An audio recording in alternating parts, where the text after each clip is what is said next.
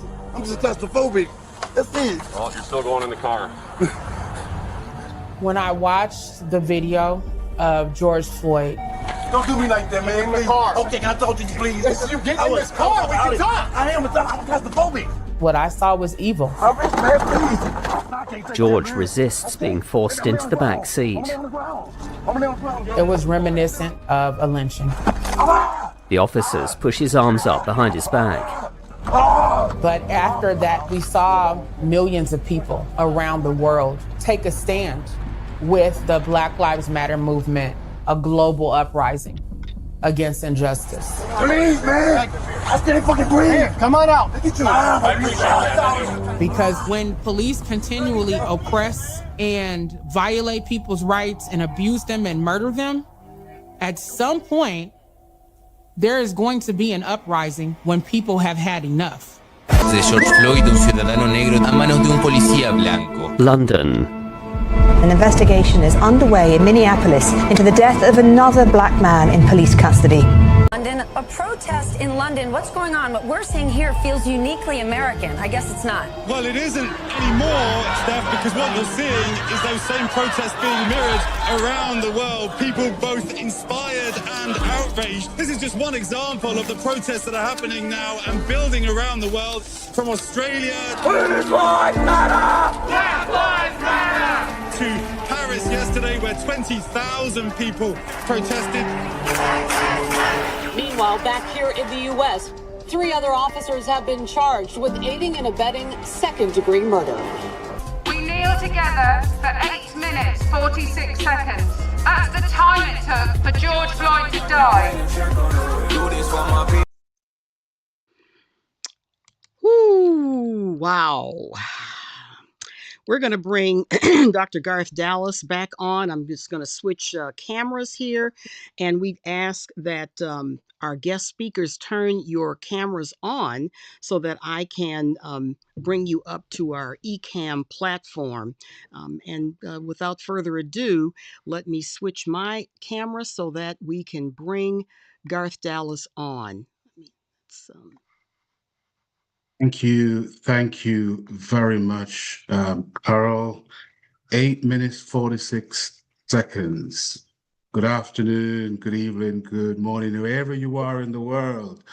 I'm Garth Dallas here in Liverpool, as I said before. And just to segue on Michael Curry's presentation, I'm just a little black boy from Jamaica that had a dream, and here I am now in the UK making sure that I utilize the responsibilities that have been afforded to me by my profession and otherwise. I'm a civic person and also get involved a lot in civil rights movements here in the UK. And, you know, it's just great that we have created this platform over the last couple of years and been able to do this. And it is a privilege to bring people together. We recognize from that video that whilst race manifests itself differently across countries and cultures, many of the underlying questions are remarkably similar.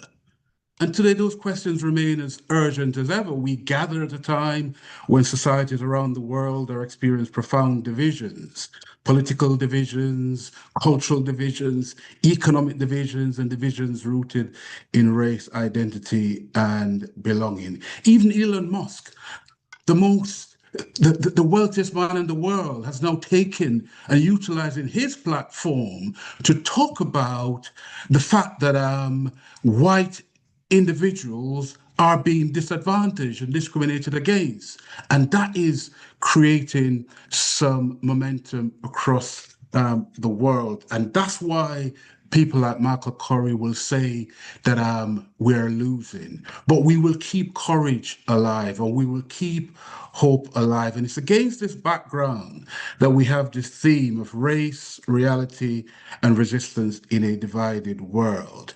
It could not be more timely. So what we're going to be doing in this session will be looking to seek simple answers. Our goal is to explore deeper questions. What realities are communities facing today? What forms of resistance are emerging? How do we build hope and progress in an increasingly divided world? And perhaps more importantly, what must leaders do now? So let us begin. Panel discussion. I will start with Professor Gus John, our esteemed Professor Gus John, who is here with us. Professor Gus John is a Grenadian-born educator, writer, consultant, and social activist whose work has shaped race, equality and equity, education, and community empowerment in Britain for more than 6 decades.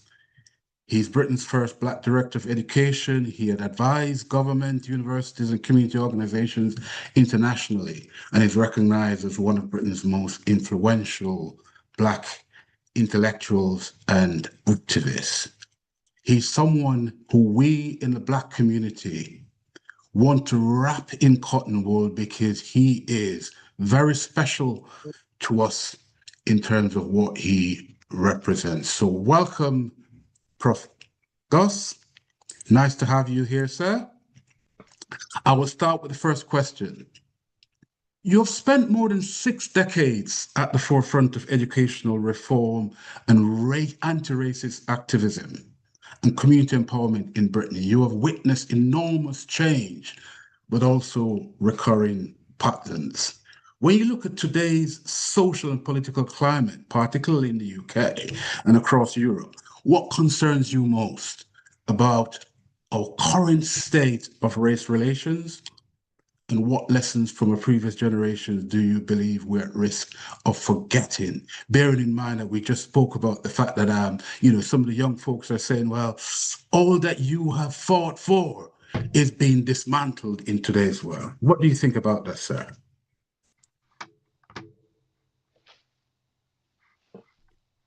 You're muted, Prof. Gus.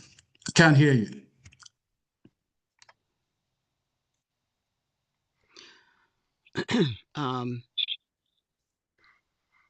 Let's see if we can correct that. Okay. Asking you to unmute, and you should be able to do so, Professor Gus. Okay. You're good. Are you hearing me now? Yeah. Yes. We can hear you now. Okay. Sorry about that.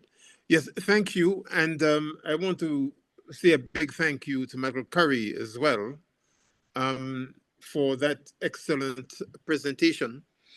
Needless to say, there are many parallels between what he shared about the United States and what's happening in Britain. And of course, the history of both of those two worrisome places intertwine.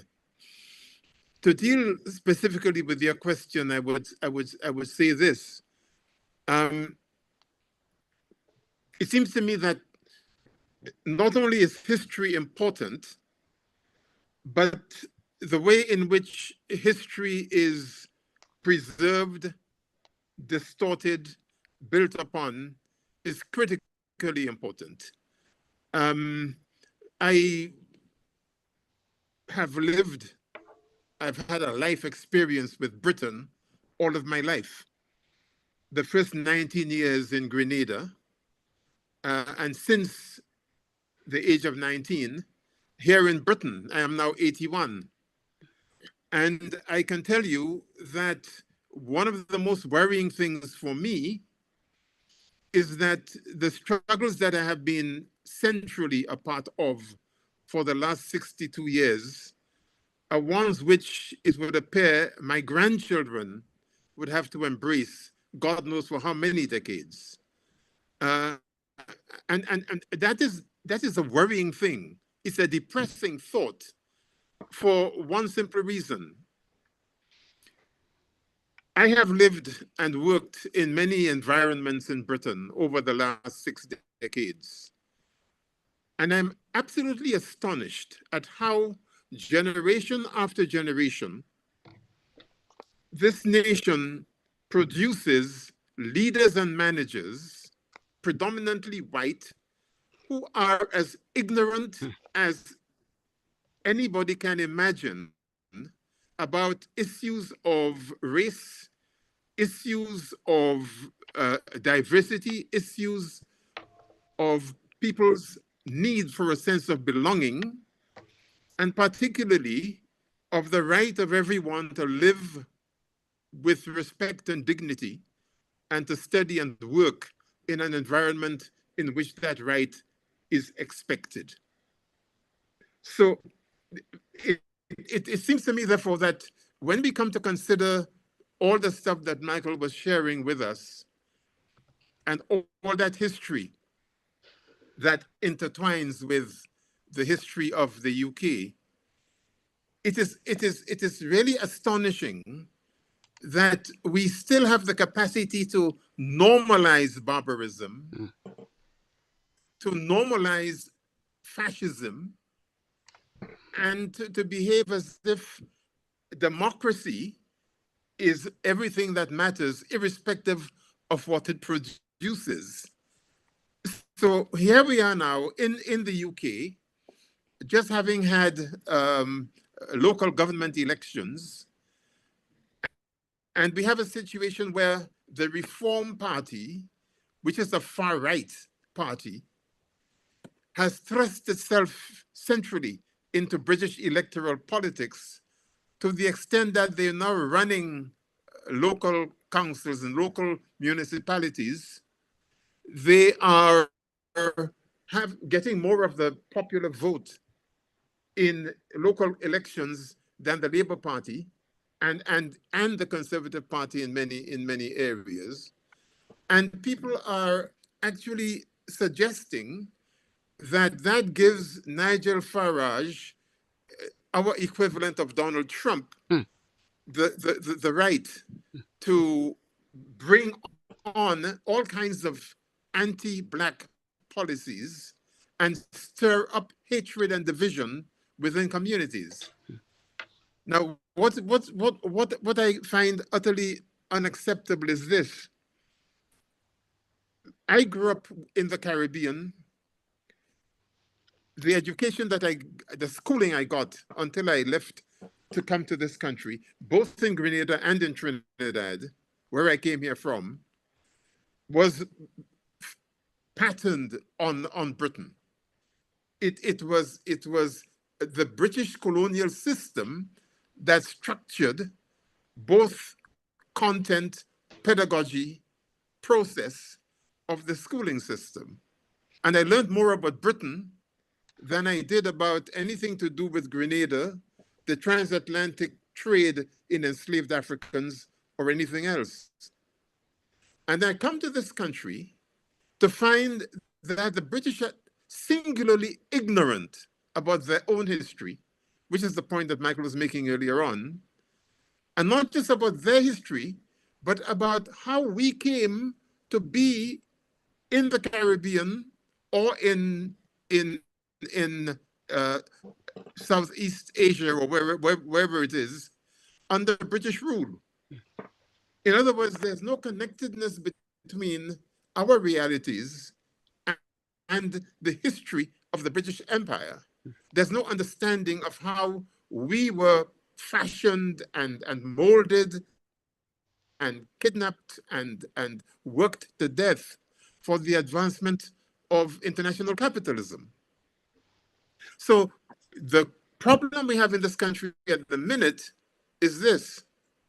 Because Britain has failed to embrace the legacy of empire, the legacy of imperialism, the legacy of colonialism, and the racism that spawned, which has become part of its DNA, its failure to do that means that generation after generation, white children are being made to feel that they have a right to subscribe to some notion of white supremacy. They are being made to feel that we do not belong in these spots because we are not white. And they have no understanding whatsoever of the extent to which, even before we came here, their existential reality depended upon us wherever we were, particularly as enslaved people in the Caribbean. Now, as an educationalist, my fundamental belief is that the purpose of schooling and education is to humanize society. Everything else flows from that. But the primary purpose of schooling and education is to humanize society. So if the schooling system fails to engage with issues of racism and its history, issues of colonialism and its consequences, issues of imperialism and how that relates to capitalism and the way our society and its economy is structured, then you have a massive problem. All you can look forward to is history repeating itself because of how the schooling system prepares people for life. And I say for life, the emphasis really is preparing people for work, right? Yeah. But people live their lives holistically. And we can't separate our spiritual dimension from our material dimension. We can't separate mind from body and from spirit. And we can't separate ourselves of whatever ethnicity from our common humanity. Okay. Let me stop you there. Let me stop you there, Prof. And I'll go to a follow-up question there. And it's part of a question which was asked, put in the chat before, but it was related to the US. It's from Dr. Patrick Dallas, by the way, who is my brother. And I've seen there is a tail end of the question is about what forms of civic, legal, or grassroots resistance have proven to be effective in countering these backward shifts. So what I'm talking about here is this issue around the British Empire. And, we've had several discussions, and you have been part of those discussions as well, as to whether or not individuals like me or you who are here in the UK would or should accept awards that has, for example, the British Empire in it, for MBE and all of that type of stuff. And we won't get into those discussions. But what we're talking about here is, based on your experience and your lived experience of coming from the Caribbean and being part of shaping education institutions in the UK, and we're still seeing this backward shift, what do you believe we as a Black community ought to do to push back or to resist those feelings where white children, as you say, are now believing that they have a birthright to be to feel that they're superior to other people in this country? A very important question. I mean, my short answer is that although we suffer defeats, and although at this time, with the resurgence of barbarism all around the world, effectively, and the resurgence of fascism around the world, it seems as if we've lost everything completely. Our hope, our belief in the future lies in what we've done before. We are here because our ancestors struggled. They had self-belief, they had faith, they had belief in the right to exist. That's why we're here.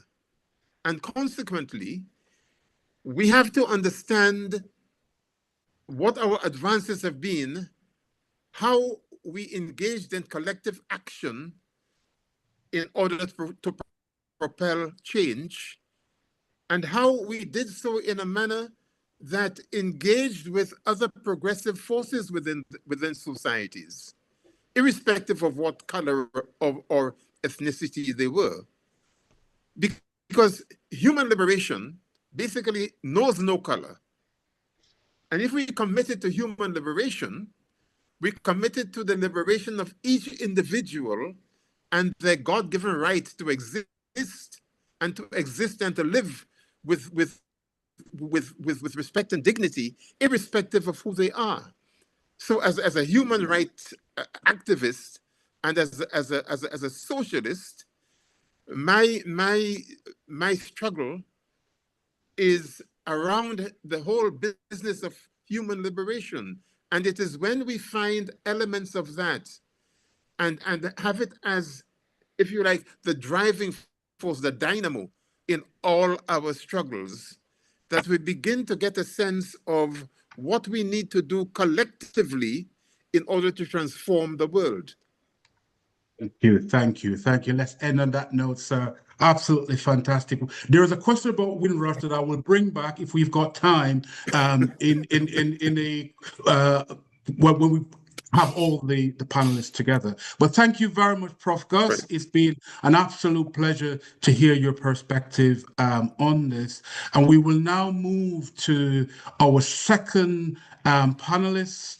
And Carole, can you do the work of making sure that we've got Lezlie Taylor on screen? And whilst you're doing that, Lezlie Taylor is a business and nonprofit leader with extensive experience in business development, marketing, community engagement, and strategic partnerships. She brings a strong commitment to diversity, equity, inclusion, and belonging, helping organizations build inclusive cultures, strengthen stakeholder relations, and create lasting community impact. Lezlie has been with us before. In fact, she featured about 4 or 5 years ago with us.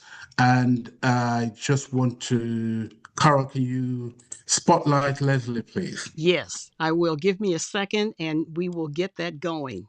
All right. Oh, here we go. And whilst you're doing that, just bear with Lezlie because she's actually dealing with some family emergencies where she is now, and but she has still made sure that she's with us. Thank you very much, Lezlie. Thanks for being with us, ma'am, and thanks again for your continued support of the US-UK Summit on Race. So let me go straight into a question to you, Lezlie.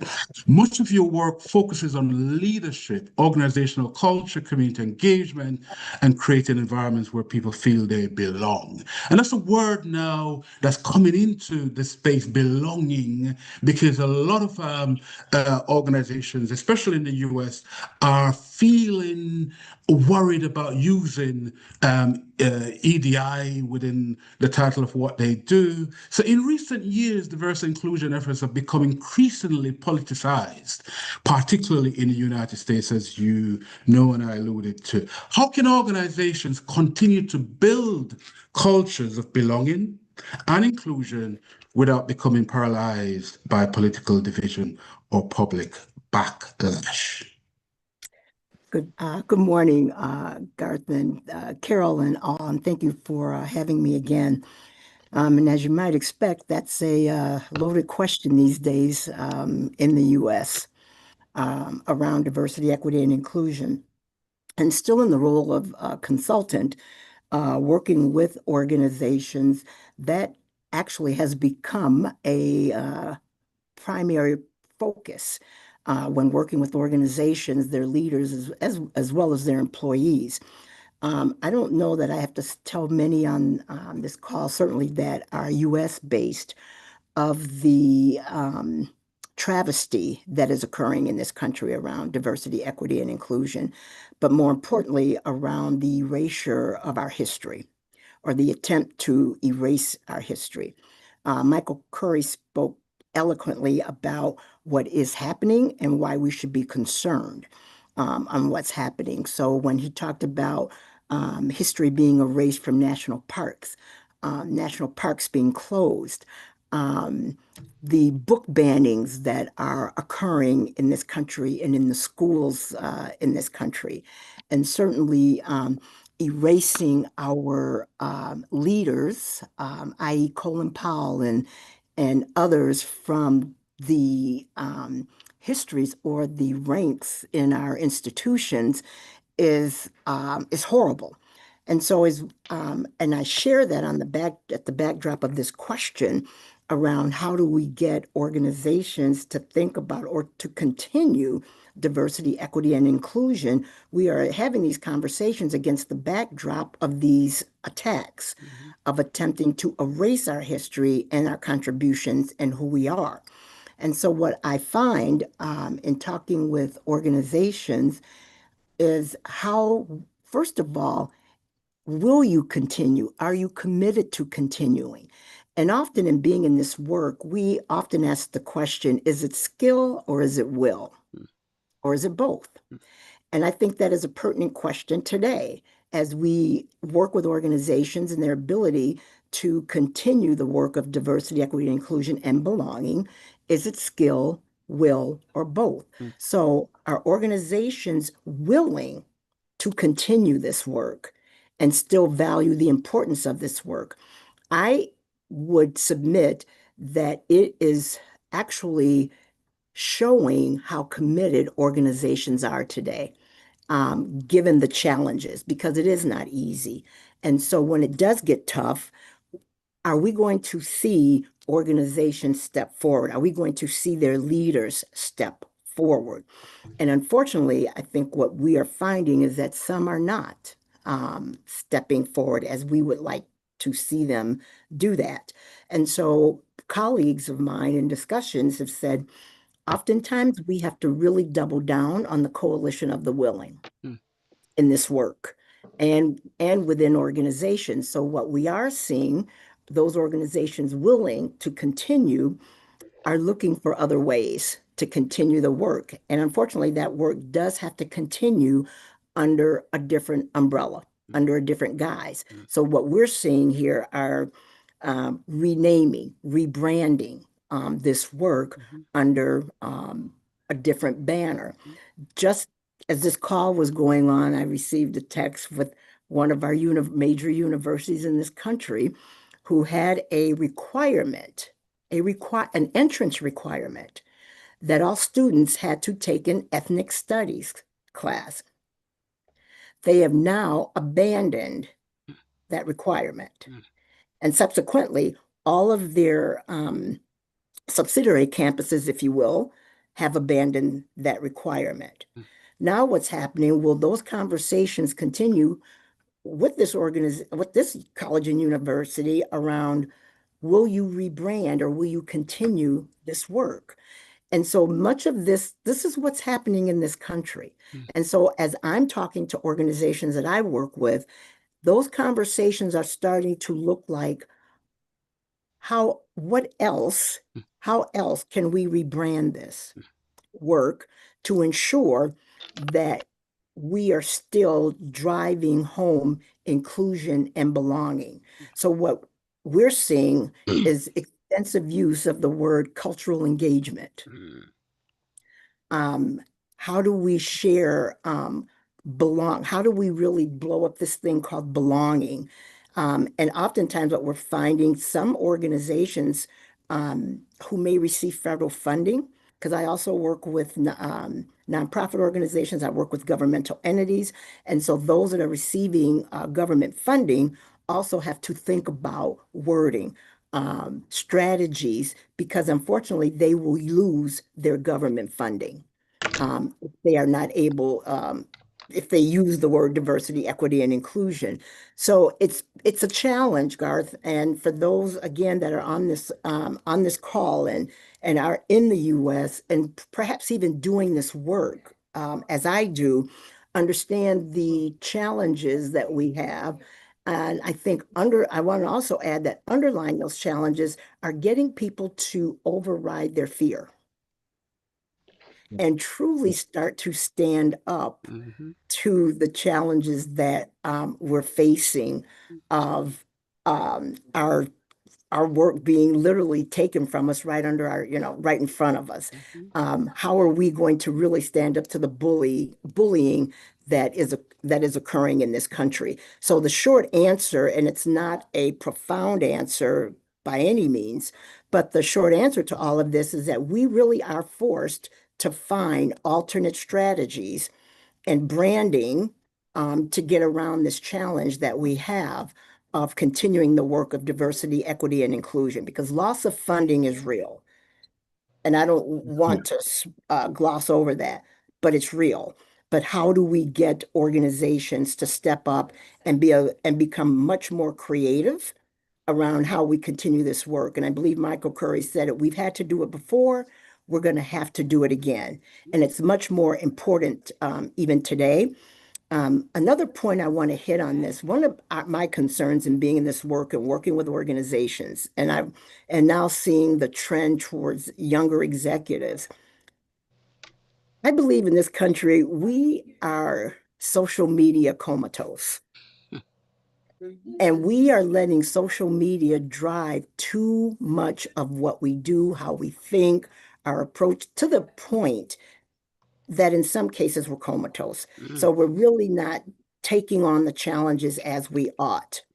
Oftentimes, I think we're living in an alternative reality, and that concerns me deeply doing this work and really being able to confront the challenges that really need to be confronted, taking on the courage that really needs to be adopted.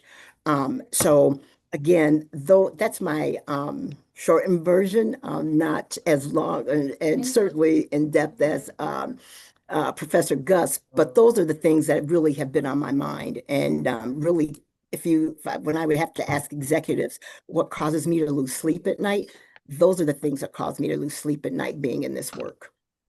Thank you very much. Thank you very much. But again, we will not, and you will not, hopefully, stop being courageous. And you're right. We got to rebrand. We got to see how we can be creative about this. In the UK, what we've been trying to do is to call out some of those organizations who signed up to supporting support after George Floyd's death, and then within a couple of years they started to disappear. We've been calling them out. But another thing that I would just help you in thinking about is, in organizations now, if you look after your people, you look after they look after your customers, you look after your customer, you look after your bottom line.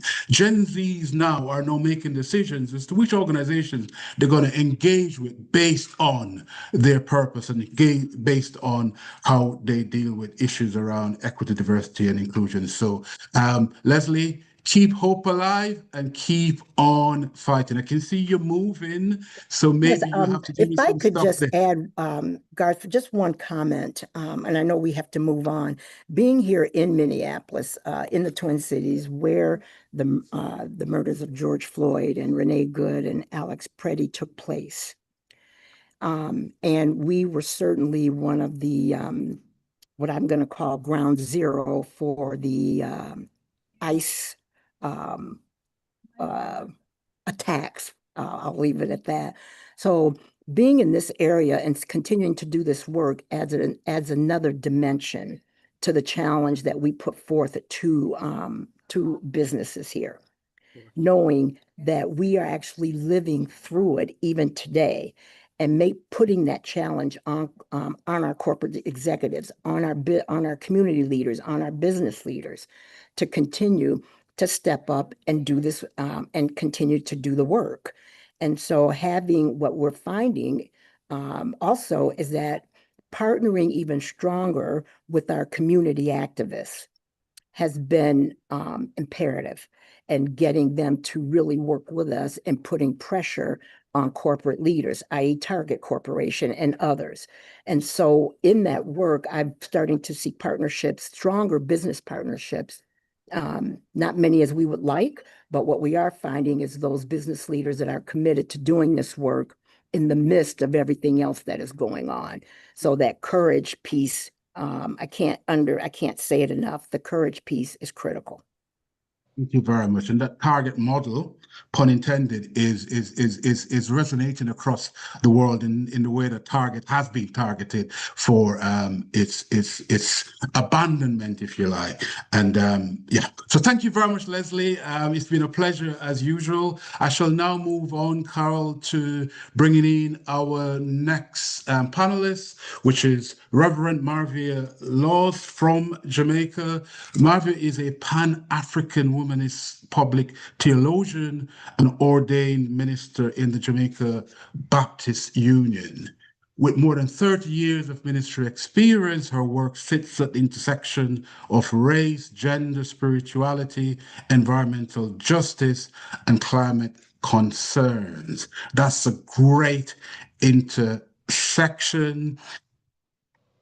And it is our pleasure to have you here with us, ma'am. And I know you have some issues personally as well, but it's great to have you with us. Let me ask you this question, and focusing on the intersection of race, faith, gender, and environmental justice, and what you describe quite beautifully as spirituality of resistance.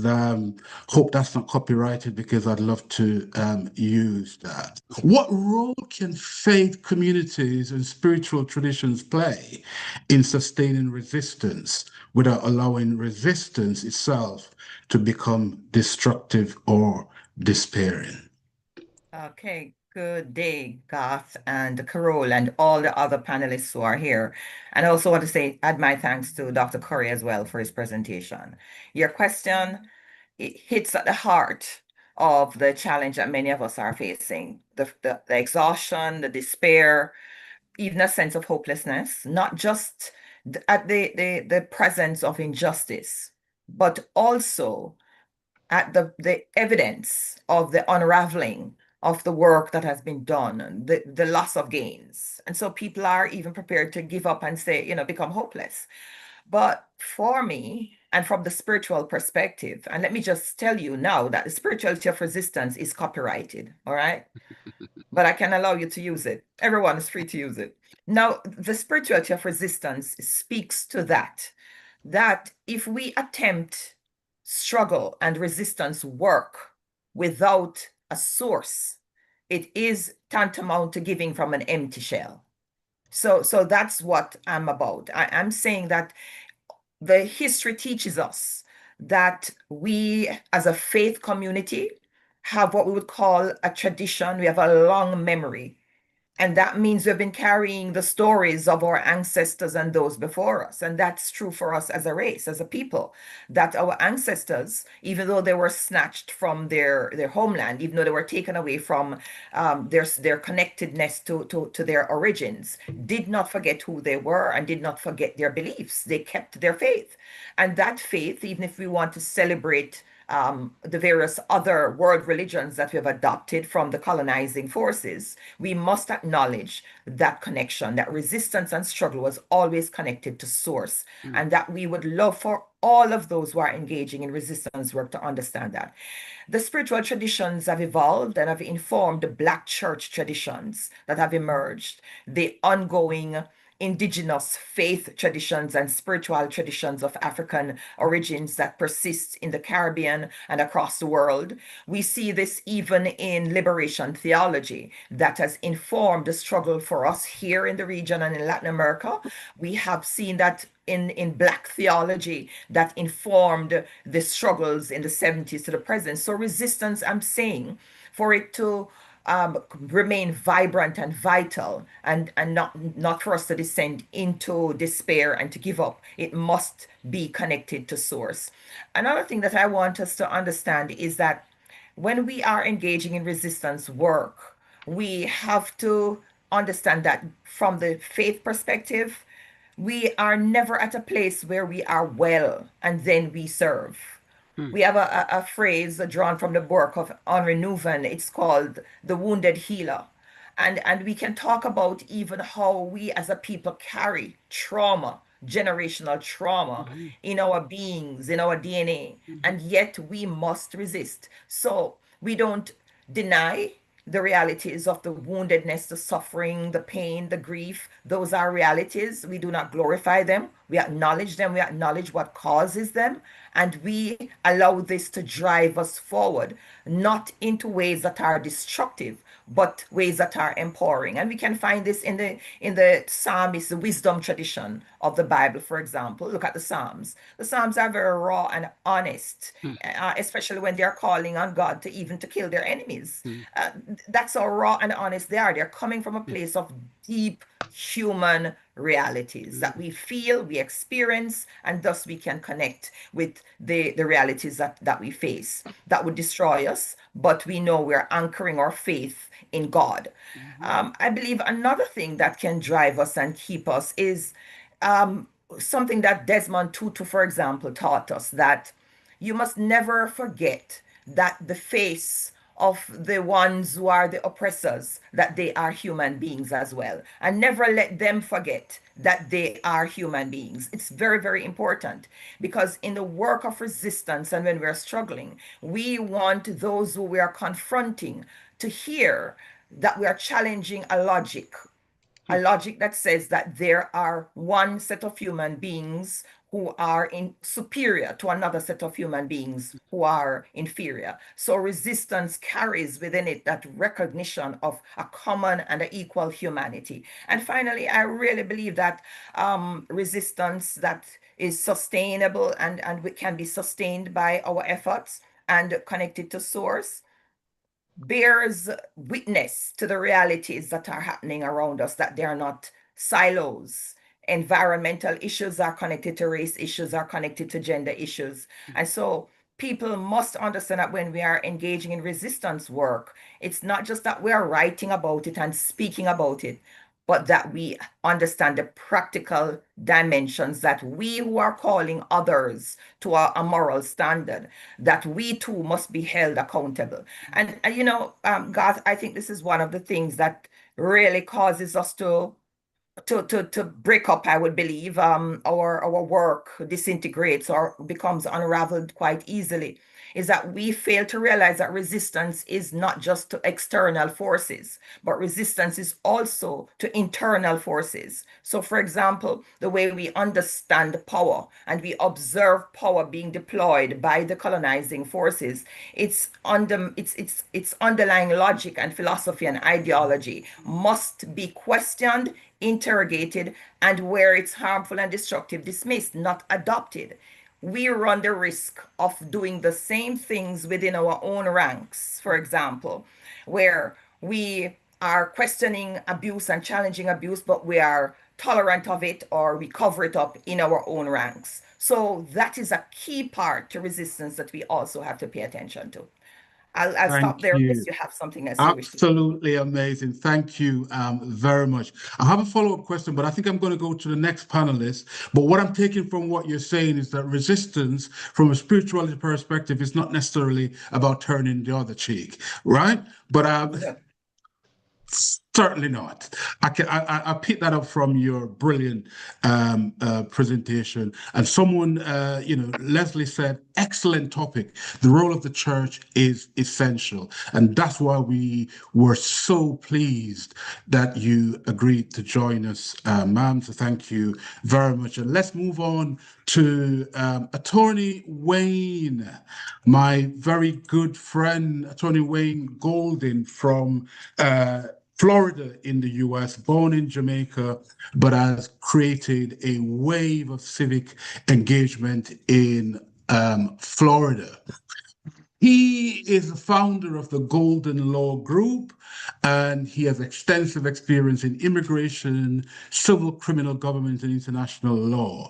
ICE has been mentioned in this conversation before, so I will go straight in, Attorney Wayne, my good friend from high school. We went to Kingston College together in Jamaica. Welcome, and he's wearing his purple shirt to signify that. Attorney Wayne, your career spans law, public policy, immigration advocacy, diaspora engagement, and community leadership across the Caribbean American experience. And immigration, as you know, has become one of the most contested issues in many democracies. From your perspective, how has the public conversation about immigration become entangled with race, identity, and belonging? And most importantly, what are the consequences of that for the diaspora communities?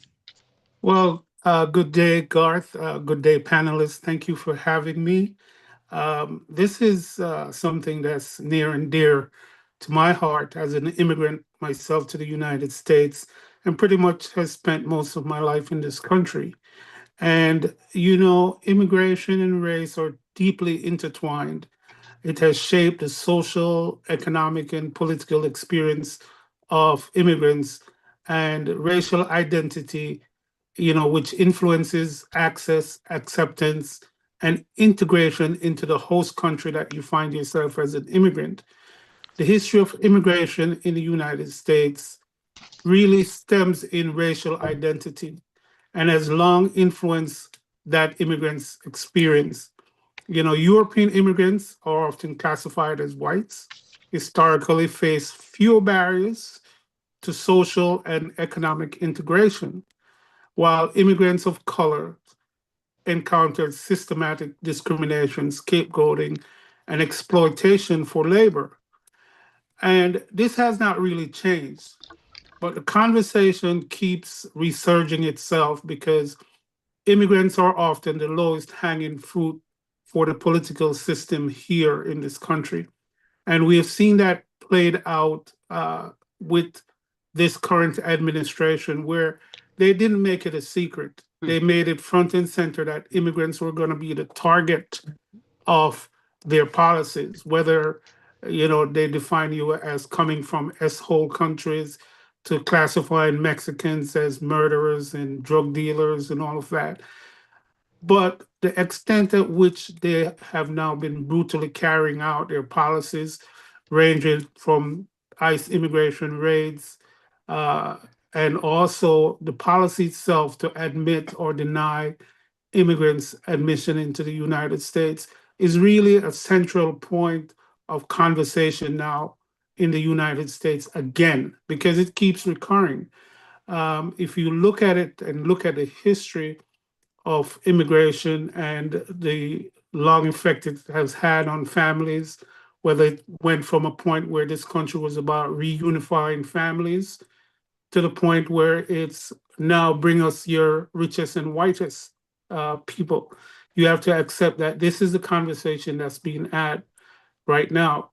The only thing that I would say, as far as the conversation itself, it is more widespread and accessible with the advent of social media. Everybody's kind of seeing the evils of this new policy that's been put into play in this country, which was the bastion of the Statues of Liberty that says, "Bring me your tired," you know, it was a welcoming place. And but for the plan and the philosophy that was put into play, we're now experiencing a place that people cannot recognize as the United States of America. So the conversation is out there. The question is, what is it that can be done to really effect a resistance, if you may, to this new type of policy that's on the ground right now?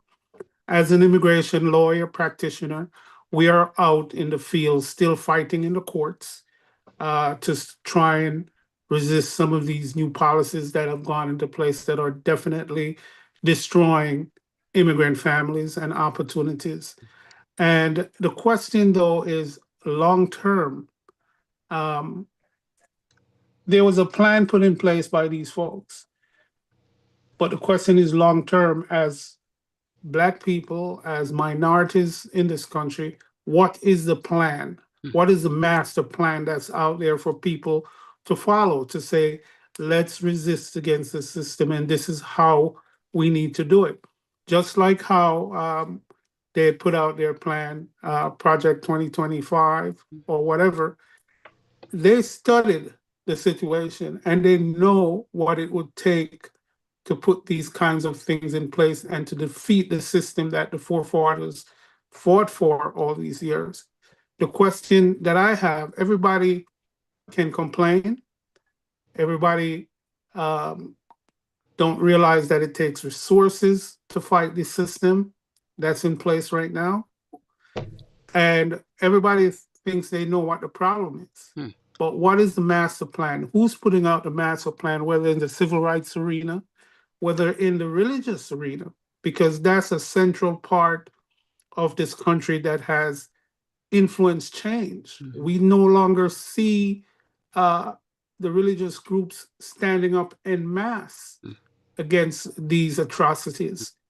We almost see a capitulation of some of these religious leaders who have so much influence on their congregation, or who can take action. Not that there aren't people out there doing it, but it's a minority now. You don't see them being highlighted.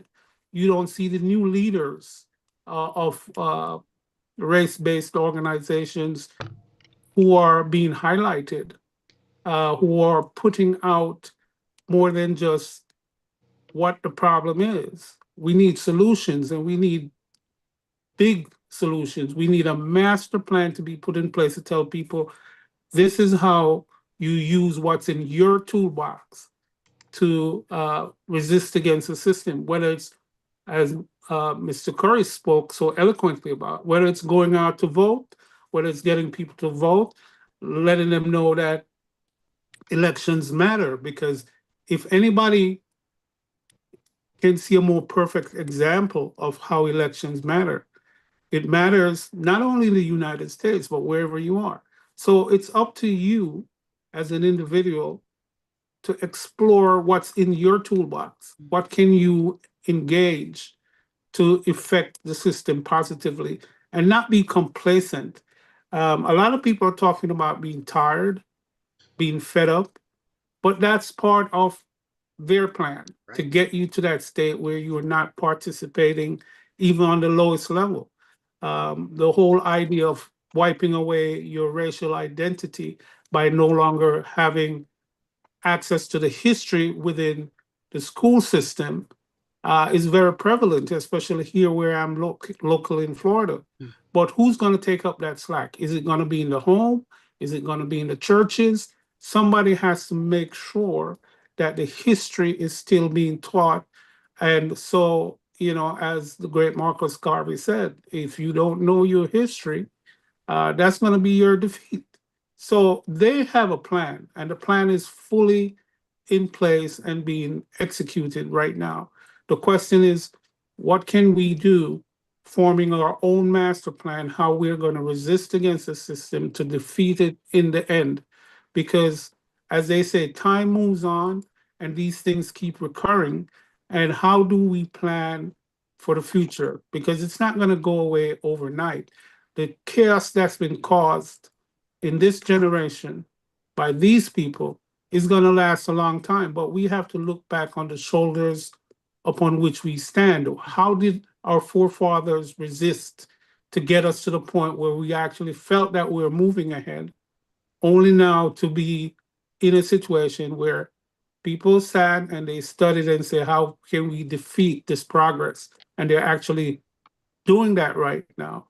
So we have to get together in some form or fashion to put together a master plan, a game plan, instead of being reactionary, you know, looking down into the future to see where it is that we can effect change. And it starts with your awareness of your history, your awareness of what's really going on. You can't turn off yourself from reality. You can't drop out, because people are sometimes putting economics ahead.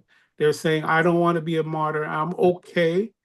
And not looking at the broad-based picture of what's happening with race, ethnicity, diversity, inclusion, you know. So we need to really refocus ourselves, and a master plan has to be developed and executed in order to really effectively fight what's going on in the changes in the laws, and even the changes in how people think their position in terms of being supreme to another human being. Thank you, Attorney Wayne. That's it. That is brilliant. You see, as fellow lawyers, I think our responsibility is to ensure that individuals from our community are aware of their legal rights. A lot of them aren't aware of that. So as we bring the panelists back, thank you everyone for staying with us. This has been a very intense session, and we have ran over, but and I do apologize for that, but we just had to make sure that we give our panelists the leverage that they deserve. So thank you for staying with us, and thank you all to all the panelists. We're gonna go for 1 minute each from each panel list.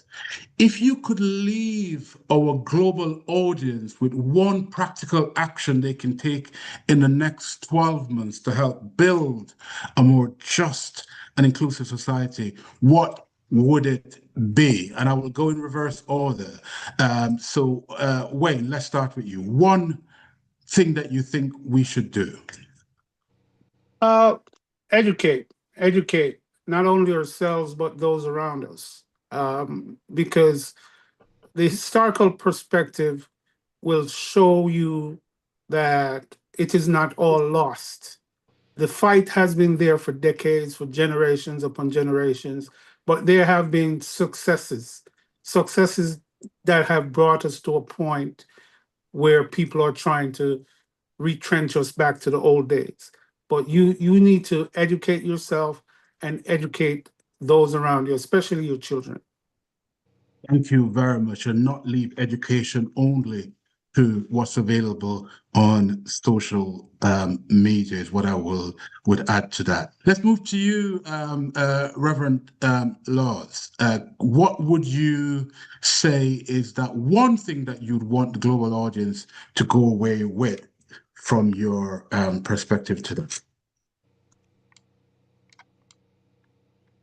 Sorry, I was muted. My takeaway, my thing that I would love for us to leave with, if someone is serious, could you give yourself a year, and you're going to say that this year you are going to reconnect, to learn, and then act, or act while you're learning. That's the one thing I believe that we need to do now. Stop talking and get moving. And that getting moving means find an organization. If there's something that you're passionate about, all of this, as I said, for me is intersectional. So I don't do silos. I see it integrated. But if there's an area that you have expertise or you're most passionate about, find that area and get connected. Find an organization. If you can't find one, start one. Find an organization and learn. That's where the education comes in. You are going to learn so that you can be a witness to what is going on, and then you can act with integrity. I believe that if you're going to do so, then you must also be prepared to understand that the issues we're wrestling with, they're not local issues, they're global issues. We're not the only ones in our part of the world facing the issues. So collaboration is necessary. So you reconnect, you learn, and in acting, we act together. Collaboration, find other people who share the values, have the energy, have the drive, and work across border. And also from the church's perspective, I heard my fellow Jamaican little jab there. And true, one of the challenges that we have with the church is that the 70s to the 80s, we saw great efforts, not only on the front of fighting against the struggle, but ecumenical strength. We were really more solid in solidarity with one another, but truly ecumenism has waned, and that is something that we need to work on as well, because we recognize that unity is not just something that we wear on our t-shirt. We have to work together, and it is very costly. And so that is where persons lose out, because we don't have the patience for the process of learning what it means to unite and what we need to understand about each other in order to compromise and to collaborate. And finally, after we find that place where we want to connect and to learn and to act together, I feel that we must also understand that respect is key. We have some ancient traditions that have come with us where we feel that our struggle is bigger than other people's struggle. So the fight is stronger in North America. It's not so bad in the Caribbean, and it certainly isn't in existence in Africa. Not so. When we learn what each other is happening with each other in the different spaces, we will be able to be in respectful solidarity with one another, because we really understand how others are experiencing the same thing from their context. That's the one thing, and I hope someone can take it and run with it. Thank you very much, Reverend. Thank you very much. Let's move to Lezlie. Can we have your one takeaway to the global audience? Yes, my one, and I'm going to be try and be obedient here. The one takeaway is I would say to this group, all of us actually, engage persistently. This is a long game. And my hope is that we will not be the Kodak generation. That it's a snippet, it's a this, and then it goes away, because it's not. And for us, burnout is not an option. Our ancestors didn't have that option. They lived lynching, they lived poverty, they lived that stuff in real time. So for us, burnout's not an option.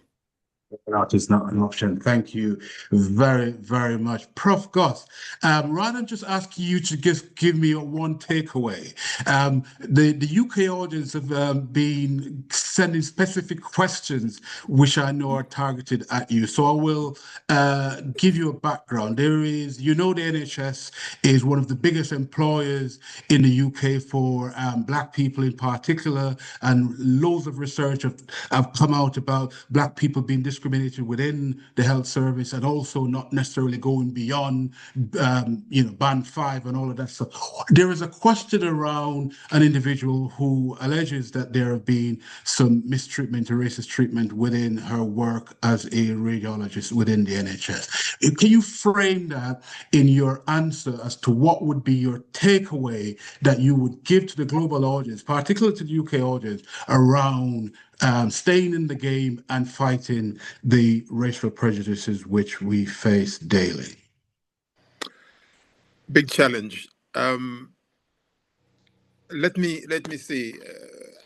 I endorse totally what my co-panelists have said, and I particularly want to focus on what my sister Marvia was saying.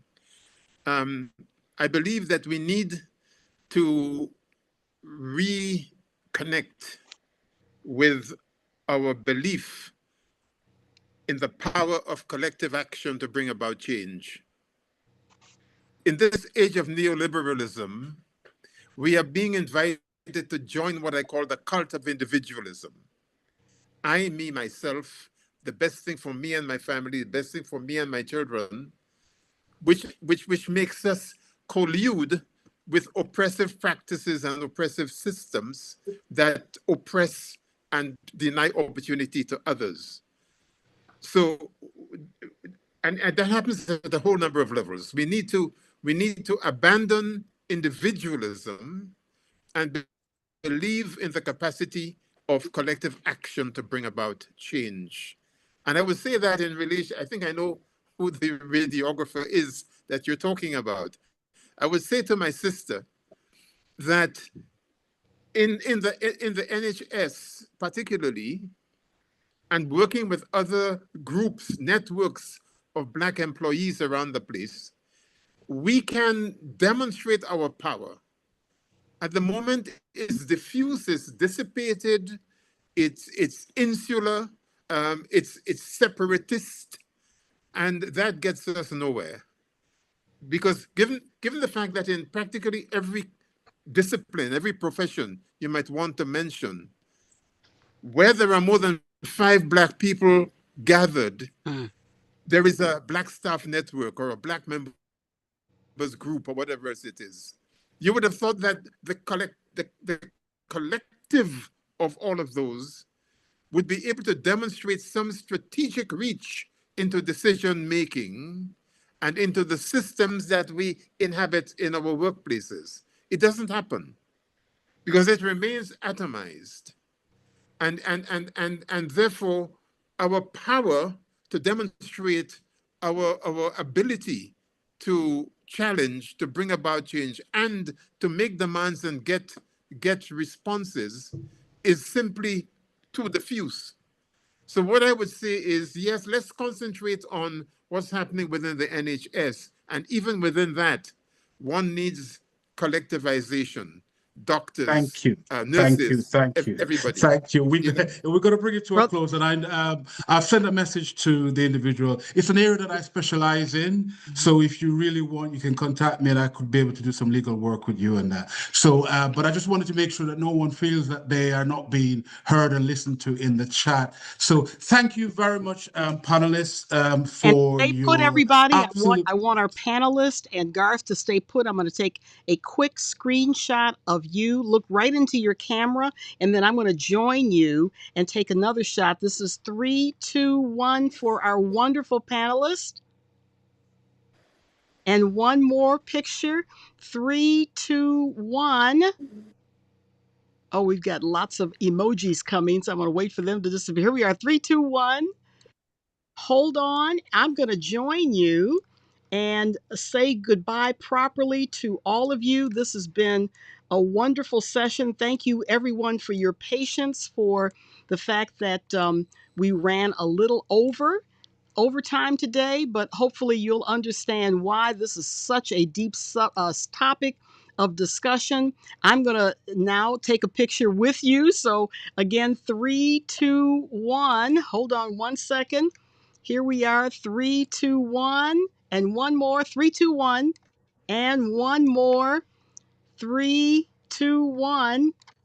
Thank you very much. Again, this could go on, and now you probably understand why we needed to continue the conversation from February to now, because things are even more complicated, whether you're in Jamaica with Reverend Marvia, whether you are in the United Kingdom with Professor Gus and Garth, or whether you are here in the United States and especially Florida with Attorney Golden, or Minnesota with Lezlie Taylor, or Boston, where I'm located. So we're talking about incredibly amazing 5 speakers, 3 countries represented, and we've had over 100 people, 200 people to register. So we probably have had upwards of 200 people who have come in and out of this session for the last 2 hours. Please give it up for all of our speakers, Dr. Curry, for Wayne Golding, our attorney, for Professor Gus John, for Reverend Marvia Laws, and for Lezlie Taylor, my DEI sister and colleague. We thank all of you so very much. I'm going to ask our speakers if they can, if you can come back to this meeting in 30 seconds, we'll do a quick debrief. For the rest, we're going to end this meeting here and say thank you for those who have listened on Facebook, for YouTube. We'll bring in the LinkedIn crowd later, and certainly from Zoom. The best is yet to come with the US-UK Summit on Race. We thank you. My brother Garth did a fabulous job. Thank you very much. Bill Wells, we miss you, but we know that you are keeping hope alive. Take care, everybody. See you later. Bye-bye. Bye. Bye-bye.